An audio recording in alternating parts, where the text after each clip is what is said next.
నెల్లై గాంధీమతి అమ్మన్ మలైకాపు పూజ చేసి ఏర్పాటు చేసిండే ఇది ఇంతకంటే 10,000 మలయలు పెట్టి మలయ మండపం కాదు.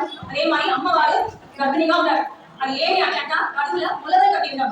అది మొలదలు అనేది ఎట్లా ఉయ్యి నుంచి వస్తాను ఎలాంటి ఉసురు వస్తాను ఆ మరి నేటికి పూజలు వచ్చిండే వాళ్ళందరికీ సీకరంగా విడుదల కలగాల వారిసు వాళ్ళు ఉండగల అట్లానేదిగా ఒళ్ళ ముఖ్యమైనగా ఈ పూజని మనం ఏర్పాటు చేసిండేవి. అదే మరి దానికి ఏదో మరి మన వలె కాబట్టి ఎట్లా మనం ప్రసాదాలంతా పెడుతున్నాం. అదే మరి అమ్మవారికి ఏ విధమైన కలవన్నాడు, ఏ విధమైన స్వీట్ కారం, ఏ విధమైన పండ్లు, డ్రై ఫ్రూట్స్ అన్ని అదే మరి మనం పెట్టి ఉన్నాము.